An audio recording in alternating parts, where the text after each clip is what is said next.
The image of the gladiator is seared into our collective memory, a ruthless killer, fighting to the death for a roaring, bloodthirsty crowd. Popular culture suggests a world of disposable slaves, where every fight was a spectacle of slaughter. But the sources show something far more complex. Archaeological and textual evidence reveals a system that was less about random violence and more about institutionalized performance, economics, and propaganda. The truth of the gladiator is found not in the myth of the killer, but in the reality of the professional athlete, the slave, and the celebrity, all fused into one. Their names were merchandise. Far from being anonymous figures, the most successful gladiators were brands, their fame rivaling that of modern athletes. The names of fighters like Celadus, hailed as the heartthrob of the girls, or Atticus, were not confined to the arena. They were etched into the walls of Pompeii as graffiti. Their images were stamped onto oil lamps and molded into terracotta figurines sold as souvenirs. Some gladiators even endorsed products, their portraits appearing on ceramics and glass vessels. This level of celebrity demonstrates that these fighters were not merely disposable victims. They were valuable assets with significant public followings, central figures in a vast entertainment economy. Popular perception holds that every gladiatorial bout was a fight to the death. But for the organizers of the games, death was expensive. Gladiators were costly investments, purchased or leased from a lanista or school owner. Each fighter represented years of specialized training, food, and medical care. To lose such an asset in a single fight was a significant financial blow. Consequently, many bouts ended not in execution but in missio or surrender.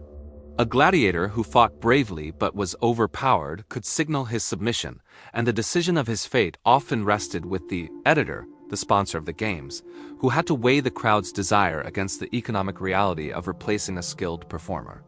Evidence from gladiatorial tombstones, which often record long careers spanning dozens of matches, supports the conclusion that survival, not death, was a common outcome.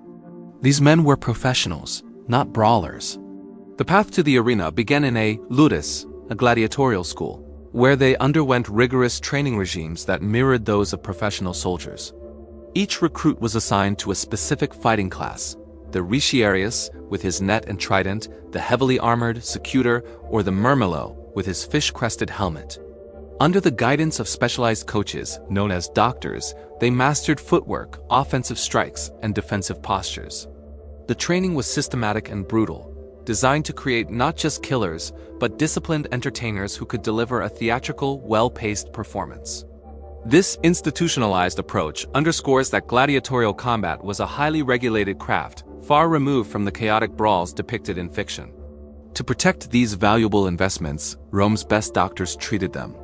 The physician Galen, one of the most famous medical figures of the ancient world, began his career as a doctor in a gladiatorial school in Pergamum.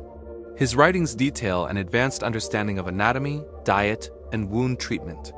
He describes meticulously cleaning injuries, treating fractures, and managing infections to ensure fighters could return to the arena. The existence of such high-level medical care highlights the economic importance of the gladiator's body. They were not left to die from their injuries. They were carefully patched up, their health managed with a level of expertise usually reserved for the elite.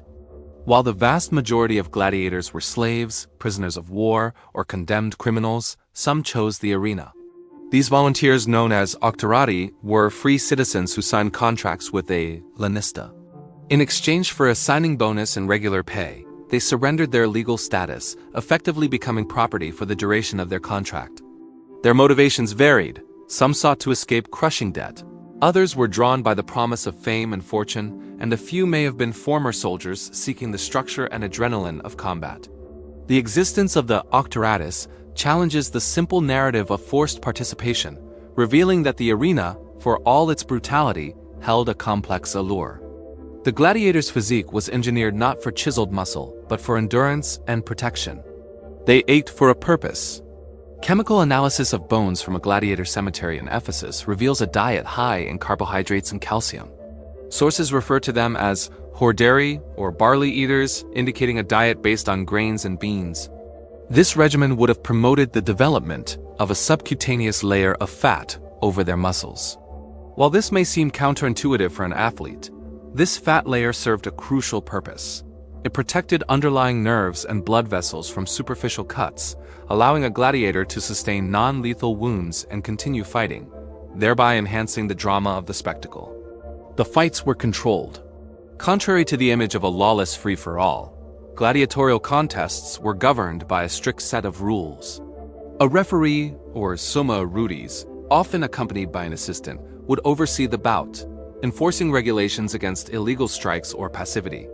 They could pause a fight to address an equipment failure or an injury, and their presence ensured that the matchup adhered to the established conventions of the specific gladiator types.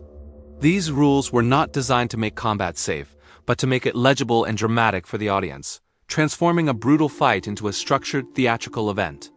The contest was a display of skill within a framework, not simply a chaotic bloodbath. Fame did not mean freedom. Even the most celebrated gladiators were adored but owned. A fighter could earn prize money, accumulate a massive fan following, and enjoy a lifestyle far above that of an ordinary slave.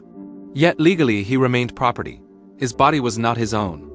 It belonged to his master, the lanista. Freedom, or manumission, was possible but not guaranteed. It was typically earned after a long and successful career, granted by the gladiator's owner as a reward. Even then, a retired gladiator often remained connected to the world of the games, sometimes becoming a trainer himself. This fundamental tension between immense public adoration and profound legal subjugation lies at the heart of the gladiatorial condition. Though rare, they were real. The idea of female gladiators or gladiatresses has often been dismissed as a fringe phenomenon, but literary and archaeological evidence confirms their existence. The historian Tacitus and the poet Juvenal both mention women fighting in the arena, often as a novelty entertainment for the elite. A marble relief from Halicarnassus, now housed in the British Museum, famously depicts two female fighters, Amazon and Achillea, equipped with shields and swords. Inscriptions also record their presence. While they were never a common feature of the games, their documented participation demonstrates that the brutal spectacle of the arena was not exclusively a male domain. The iconic thumbs-down gesture is a Hollywood invention. The thumb didn't mean what you think. While ancient crowds were certainly vocal in demanding life or death, the specific gestures they used were more complex. Roman sources are ambiguous, but one interpretation suggests that a hidden thumb, pollice compresso, signified mercy, while a thumb pointed up, pollice verso, resembling a drawn sword may have signaled death. Crucially, the final decision rested not with the crowd, but with the editor of the games. The crowd's reaction was a powerful influence, but the sponsor made the ultimate call, balancing popular will with the financial implications of the gladiator's death. They were buried with honor. Far from being discarded, gladiators were often given formal burials, and their cemeteries provide some of our most intimate evidence. At a site in Ephesus, tombstones for over 60 gladiators have been found. These memorials do not just mark a grave, they record a career. They list the fighter's name, his origin, his gladiatorial class, the number of fights he won, and his age at death. These epitaphs are a testament to their status as respected professionals, individuals whose achievements were worthy of being remembered and commemorated. They reveal a community that honored its fallen members, preserving their legacy beyond the sand of the arena. Many fighters did not die in their first match. Some fought for decades. The popular myth of a short, brutal life is contradicted by skeletal evidence and tombstone inscriptions. While the profession was undeniably dangerous, a skilled and fortunate gladiator could survive numerous matches and eventually retire. Some inscriptions record careers spanning over 50 fights. These career fighters could accumulate significant prize money, enabling them to purchase their freedom and live out their lives in relative comfort and wealth. The prospect of survival and retirement, however slim, was a crucial part of the system's appeal and its internal logic. Not all gladiators fought alike. The games were a form of military theater, and the matchups were carefully choreographed. Different classes of gladiators, each with a distinct set of weapons and armor, were created to ensure balanced and visually interesting contests. The lightly armed Retiarius, with his net and trident, was a classic opponent for the heavily armed Secutor. The Murmillo, with his large shield and sword, was often pitted against the Thracian, with his smaller shield and curved blade.